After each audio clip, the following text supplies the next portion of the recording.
Doctor ortho Ayurvedic oil and capsule. अब दर्द भी घुटने टेकेगा। सरकारी स्कूलों में मिड डे मील बनाने वाले रसोइयों को सीएम योगी का तोहफा। रसोइयों के मानदेय में वृद्धि कर 3,000 रुपए किए गए।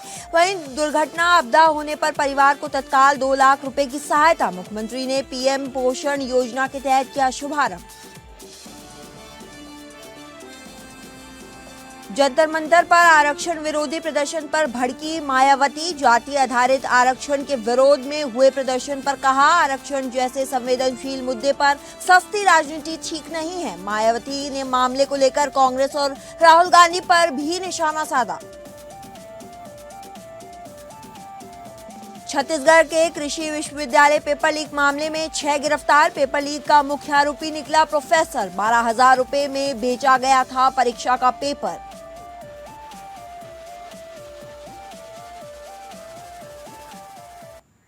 नमस्कार, बहुत स्वागत है आप सभी का स्टेट लाइव बुलेटिन में। मैं हूं आपके साथ समृद्धि यादव और जहां हम आपको दिखाते हैं देश विदेश से जुड़ी कुछ अहम बड़ी खबरें।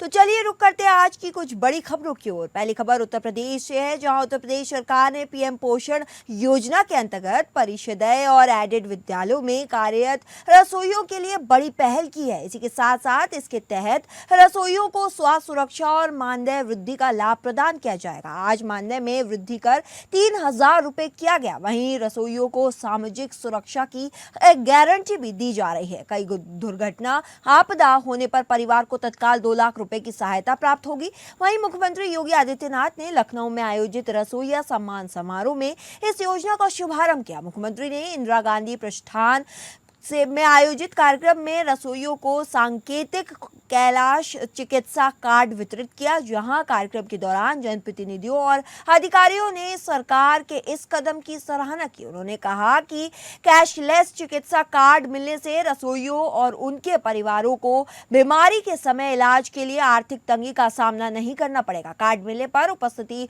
रसोइयों ने भी खुशी व्यक्त की है। 2017 के पहले एक गरीब के बच्चे नंगे पैर स्कूल जाने के लिए मजबूर होते थे। भीषण गर्मी में तपती हुई और हो या भीषण सर्दी में ठिठुरती हुई जाड़े में नंगे पैर बेटियों को बच्चों को स्कूल जाना पड़ता था।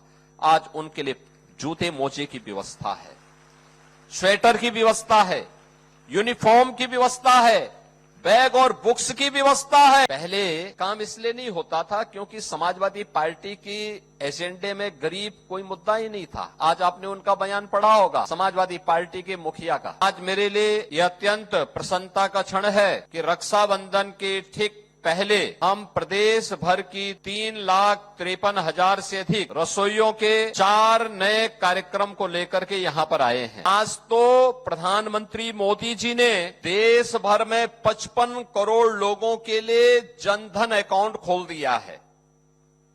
जनधन अकाउंट का मतलब ये सपाई और कांग्रेसी जो डकैती डालते थे गरीब के हक में, उसको रोकना और गरीब का पैसा सीधे उसके खाते में जाए जिससे वो स्वयं निकाल सके। इसके लिए अब डीबीटी के माध्यम से सारी की सारी धनराशि उनके अकाउंट में जाएगी।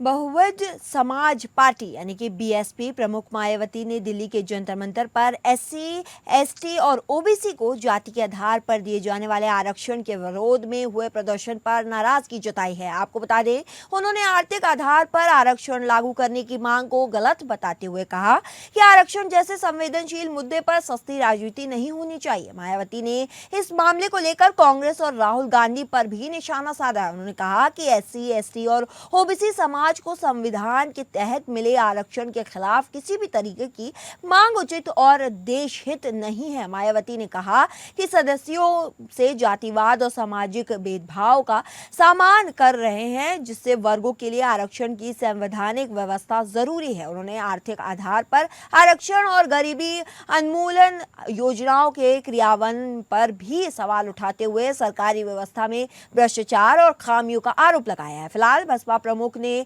लोगों को आरक्षण जैसे संवेदनशील मुद्दे पर सस्ती राजनीति नहीं करने की अपील की है। साथ ही उन्होंने कांग्रेस नेता राहुल गांधी पर निशाना साधते हुए जंतर मंतर पर चल रहे प्रदर्शन को लेकर उनकी भूमिका पर भी बड़े सवाल खड़े किए और कांग्रेस पर आरक्षण विरोधी मानसिकता रखने का आरोप भी लगाया है।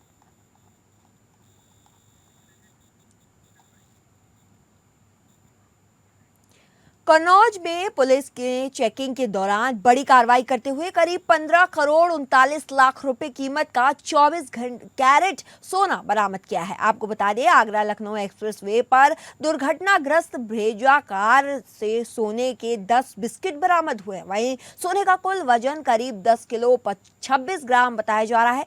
मामले में एक आरोपी महाराजागंज और दूसरा नेपाल का रहने वाला है। वहीं बरामद सोना कस्टम विभाग के सुरपुर्द कर दिया गया है और अब पूरे मामले की जांच कस्टम विभाग करेगा। अब कन्नौज में 15 करोड़ के सोने की बरामदी पर अखिलेश यादव ने योगी सरकार पर निशाना साधा और कहा कि अखिलेश यादव ने बरामद सोने की मात्रा को लेकर बड़े सवाल भी किए। अखिलेश यादव ने तंज कसते हुए सोशल मीडिया पोस्ट में लिखा, 10 दिखाया 16 घटाया, भाजपा की पुलिस की माया।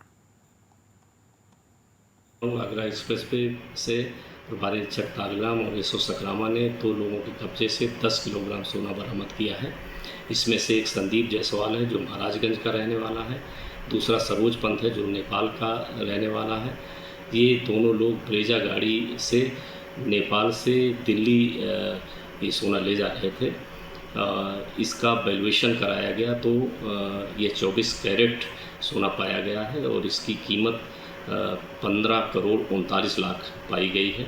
इसके संबंध में कस्टम अधिकारियों को सूचना दी गई। उन्होंने इसकी विस्तृत पूछताछ की और यह स्मगलिंग का सामान इनके द्वारा पाया गया है।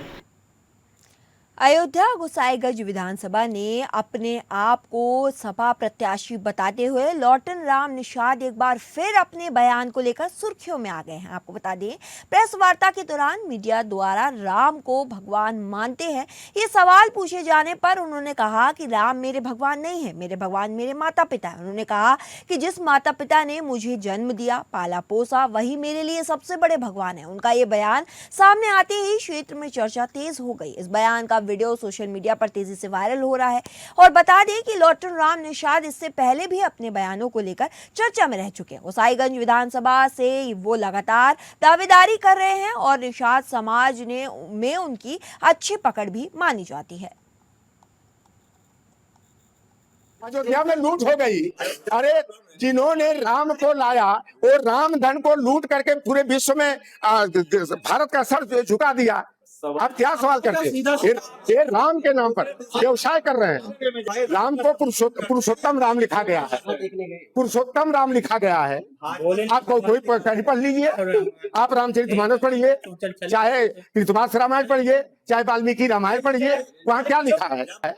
मेरे माँ बाप ने मुझे पैदा किया है, मेरे माँ बाप ने पेट काट कर मुझे पढ़ाया लिखाया, मेरे माँ बाप मरते दम तक उल्टी सांस चल रही थी तब मेरा भला चाहे, तो मैं अपने माँ बाप के अलावा मैं किसी को भगवान नहीं मानता हूँ।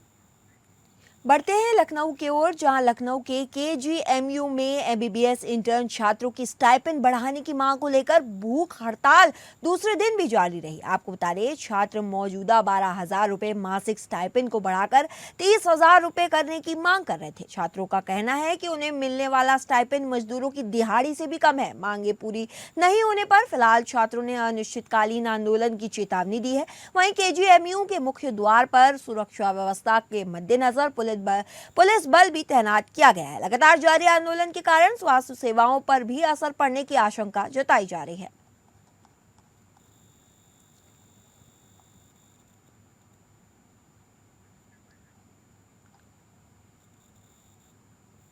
आजमगढ़ के सिधारी थाना क्षेत्र के रामपुर में खाद्य विभाग की टीम ने मिठाई की फैक्ट्री पर छापेमारी कर करीब 2.5 क्विंटल मिलावटी मिठाई बरामद की है। आपको बता दें, खाद्य विभाग के अधिकारियों के अनुसार ये कार्रवाई आगामी पर्वों को देखते हुए जिलाधिकारी के निर्देश पर चलाए जा रहे विशेष अभियान के तहत की गई है। खाद्य विभाग को सूचना मिली थी कि रामपुर में एक स्थान पर अस्वच्छ परिस्थितियों में मिठाई का निर्माण किया जा रहा था। वहीं सूचना के बाद टीम टीम ने मौके पर पहुंचकर फैक्ट्री का निरीक्षण किया और पंजीकरण से संबंधित दस्तावेज की जांच की। पंजीकरण तो पाया गया, लेकिन वहां तैयार मिठाइयों की गुणवत्ता और स्वच्छता को लेकर संदेह होने पर विभाग ने 4 नमूने जांच के लिए संग्रह किए। सभी नमूनों को राजकीय खाद्य विश्लेषण प्रयोगशाला भेजा जा रहा है, जहां जांच के बाद मिठाइयों की गुणवत्ता की स्थिति स्पष्ट होगी। वहीं मौके पर करीब 2.5 क्विंटल संदिग्ध और दूषित अवस्था में मिठाई पाई गई, जिसकी अनुमति कीमत करीब 62,500 रुपए बताई जा रही है। खाद्य विभाग के अधिकारियों के अनुसार संदिग्ध मिठाई को जब्त कर नष्ट कराया जा रहा है।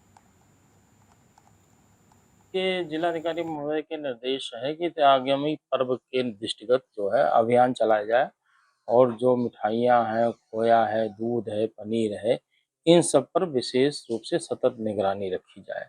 उस क्रम में खाद्य सुरक्षा अधिकारियों द्वारा इन प्रतिष्ठानों और इन लोगों को, मिठाई विक्रेताओं को ध्यान में रखते हुए इनके प्रतिष्ठानों का निरीक्षण किया जाता है। एक व्यक्ति द्वारा एक जगह से सूचना आई कि जो है ऐसा एक जगह पे प्रतिष्ठान में बनावटकार मिठाई का किया जा रहा है, जो कि अस्वास्थ्यकर परिस्थिति में है और संदेहास्पद है।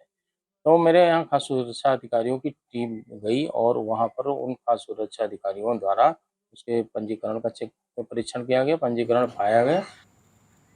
मथुरा से सनसनी खबर, जहां मथुरा के थाना वृंदावन क्षेत्र स्थित राजकीय बालिका संरक्षण गृह में करीब 14 वर्षीय बालिका की संदिग्ध परिस्थितियों में मौत से हड़कंप मच गया। आपको बता दें, मामले में पुलिस ने जांच तेज कर दी है और संरक्षण गृह में रह रही 2 किशोरियों की भूमिका की जांच भी की जा रही है। पुलिस के अनुसार मृत बालिका अपने कमरे के अटैच बाथरूम में 2 अन्य बालिकाओं के साथ गई थी। सीसीटीवी फुटेज में कुछ देर बाद दोनों किशोरियां बाथरूम से बाहर आती दिखाई दी, जबकि मृत बालिका बाहर नहीं आई। इसके बाद पुलिस ने दोनों से पूछताछ कर मामले की कड़ियां जोड़ने की कोशिश कर दी है। वहीं शव को पोस्टमार्टम के लिए भेज दिया गया है और संस्था प्रमुख की तहरीर के आधार पर मुकदमा दर्ज कराने की कार्रवाई भी की जा रही है। मामले की मजिस्ट्रेट जांच के लिए भी पत्राचार किया जा रहा है। एसएसपी और जिलाधिकारी के संरक्षण गृह पहुंचकर निरीक्षण किया और अन्य बालिकाओं से भी जानकारी ली है।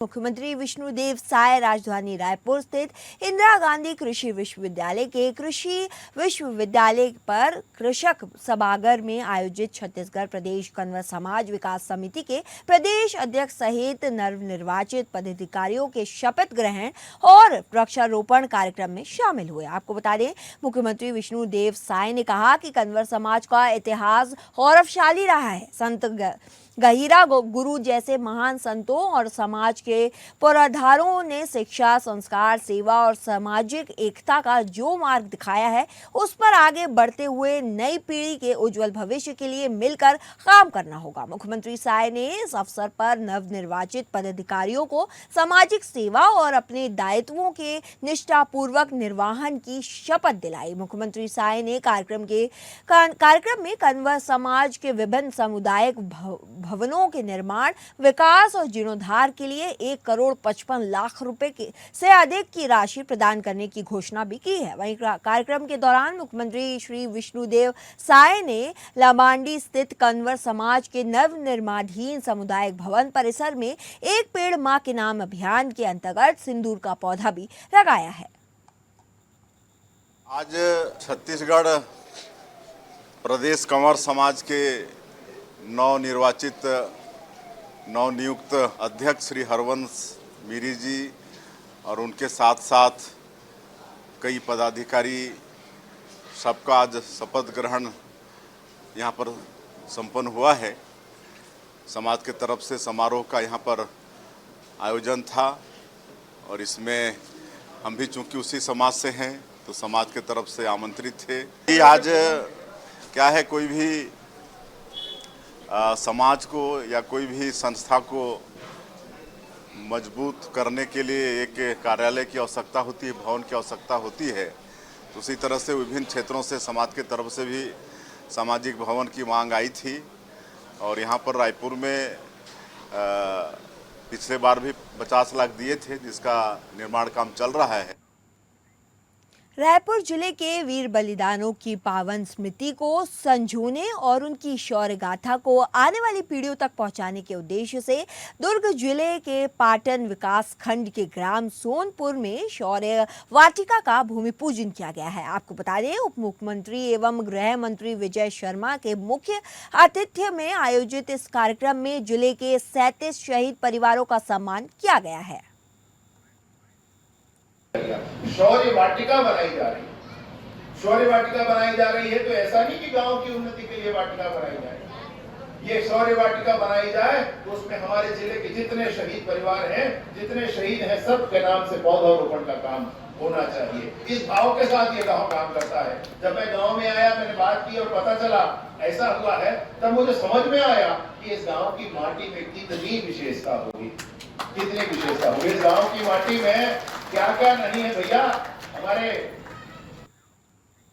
छत्तीसगढ़ के पूर्व उप मुख्यमंत्री और कांग्रेस के राष्ट्रीय महासचिव भूपेश भेगल एक पत्रकार वार्ता को संबोधित करते हुए केंद्र और राज्य सरकार की विफलताओं पर निशाना साधे हैं। जी आपको बता दें, जहां राज्य के पेपर लीक पर बोलते हुए उन्होंने कहा कि केंद्र सरकार ने पेपर लीक मामले में नया कानून तो बना लिया, लेकिन पहला मामला छत्तीसगढ़ में आया। इससे पता चल रहा है कि कानून का डर छत्तीसगढ़ में नहीं है। इसके अलावा उन्होंने ये भी कहा कि छत्तीसगढ़ अपराध का गढ़ बनता जा रहा है, पर अब यहां पर शराब भी अब ओवर रेट में बिक रही है।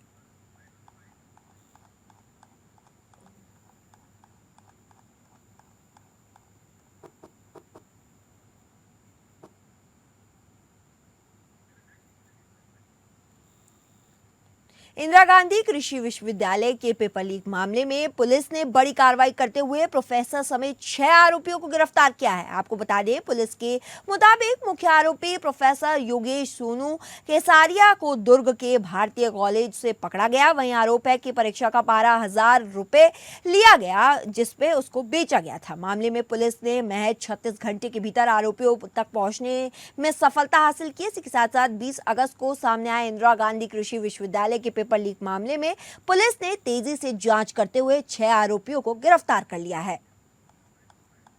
उसके नीचे से वो छोटा सा ये जो एड्ज है, उसमें से छोटा सा छेद करके वो जो कैमरा है इसमें घुसा के फिर पूरा अंदर तक ले जाके एक एक वर्ड उसको खुद ही बोल रहा है कि मेरे को 3-4 घंटा लगा है वो 15 क्वेश्चंस को समझने में और लिखने में पूरा। तो एक एक वर्ड वो स्कैन करते करते करते पूरा पेपर को जो है लिख किया। सिंगल पेज इस टाइप के जो पेज थे ना, इसमें फ्रंट पेज में था पूरा। 15 नहीं, एक्चुअल में 18 क्वेश्चन होते हैं।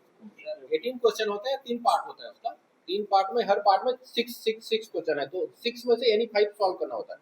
तो 5 जब उसको समझ में आ गया तो उस पार्ट को छोड़ दिया, फिर अगला पार्ट में आ गया, उसमें से 5 समझ में आ गया तो छोड़ दिया। इस टाइप से उसने हर सेक्शन में 5-5 लिया है, तो 15 क्वेश्चन लिया है। बिहार के मुजफ्फरपुर में दबंगई का बड़ा मामला सामने आया है। आपको बता दें, लोजपा का झंडा लगी 20 गाड़ियों के काफिले के साथ पहुंचे विधायक के भाई और उनके सहयोगियों पर जमीन पर जबरन कब्जे करने और तोड़फोड़ का गंभीर आरोप लगाया गया है। बताया जा रहा है कि मुजफ्फरनगर के हीरापुर क्षेत्र में लोजपा झंडा लगी गाड़ियों में सवार होकर दर्जनों की संख्या में पहुंचे लोगों ने जमकर हंगामा किया। आरोप है कि सीतामढ़ी के बस बेल स्टैंड से लोजपा विधायक अमित कुमार सोनू ने भाई और सहयोगियों ने जमीन पर कब्जे करने की नियत से गाड़ियों का काफिला उतारा है।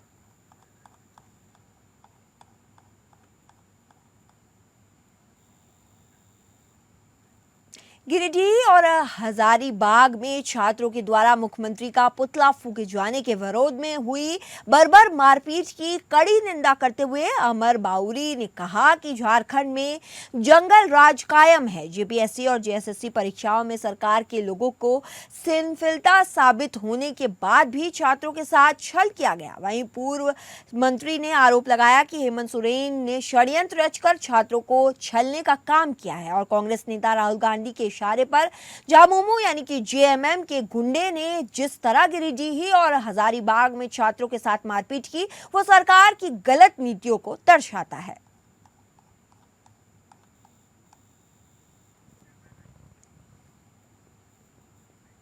झारखंड मुक्त मोर्चा ने जेपीएससी और जेएसएससी से जुड़े छात्र आंदोलन में भाजपा के शामिल होने और उसे राजनीतिक रंग देने का कड़ा विरोध किया है। आपको बता दें, जेएमएम नेताओं का आरोप है कि भाजपा छात्रों को की आड़ में अपनी राजनीतिक जमीन तलाश रही है और साथ ही राज्य की शांति और सामाजिक ताने बाने को बिगाड़ने की कोशिश कर रही है। इसी के साथ साथ media panelist doctor Neelam Mishra का कहना है कि भाजपा हेमंत सरकार से डरी हुई है। भाजपा का मकसद शुरू से ही जात पात धर्म के नाम पर उन्माद फैलाना है और छात्र आंदोलन के बहाने झारखंड में भाजपा जिस प्रकार से उन्माद फैलाने का काम कर रही है वो बहुत गलत है।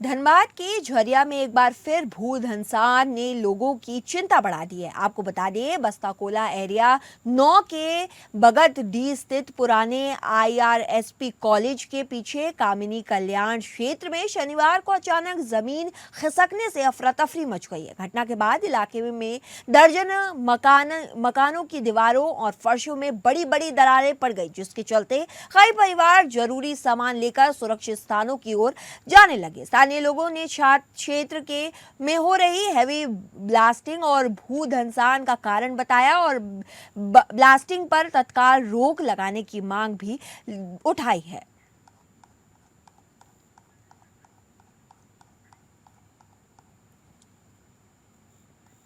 बोकारो जिले के कमरसार प्रखंड में शिक्षा व्यवस्था की एक हैरान कर देने वाली तस्वीर सामने आई है। आपको बता दें, यहाँ एक ऐसा सरकारी विद्यालय है जहाँ पूरे स्कूल में सिर्फ एक छात्र पढ़ती है। उसके लिए रोज स्कूल खोला जाता है, शिक्षक का पढ़ाने आती है और मिड डे मील भी तैयार होता है। मामला कस्मार प्रखंड की टांगटोना पंचायत स्थित नव प्राथमिक विद्यालय ज्वारा का है, जहां चौथी कक्षा में सिर्फ वर्षा कुमारी नाम की एक छात्र नामांकित की गई है। वर्ष 2015 में स्कूल में 10 से ज्यादा बच्चे पढ़ते थे, लेकिन धीरे धीरे सभी बच्चे निजी स्कूल की ओर चले गए और सब स्कूल में सिर्फ एक छात्र रह गई है। बोकारो जिले के कस्मार प्रखंड के नव प्राथमिक विद्यालय ज्वारा में इन दिनों स्कूल की पूरी व्यवस्था महज एक छात्रा के लिए चल रही है। उसके लिए शिक्षिका अकेले पढ़ाती है और रसोइया सिर्फ उसी के लिए मिड डे मील तैयार करती है। उनका कहना है कि बच्ची आती है, उसे पढ़ाया जाता है, लेकिन स्कूल में बच्चों की संख्या नहीं होने से शिक्षिका भी चाहती है कि इस विद्यालय को नजदीकी के किसी दूसरे विद्यालय के साथ संचालित किया जाए। सर, हम लोग तो टीचर 2 थे, तो उनको क्या कहते हैं ई करके ले गया हरिजन टोला और हम बच गए अकेले। यहाँ बच्ची जो है अकेले थी, इसीलिए हम भी अकेले रह गए और पता नहीं बार बार तो लिख करके दे रहे हैं, तो सुनवाई तो नहीं हो रहा। यहाँ का ग्रामीण लोग जो है प्राइवेट स्कूल में दे दिए बच्चा को, 2-4 गो था। यहाँ तो बच्चा है नहीं, 2-4 गो बच्चा है। खबरें और अपडेट्स के लिए जुड़े रहिए हमारे साथ।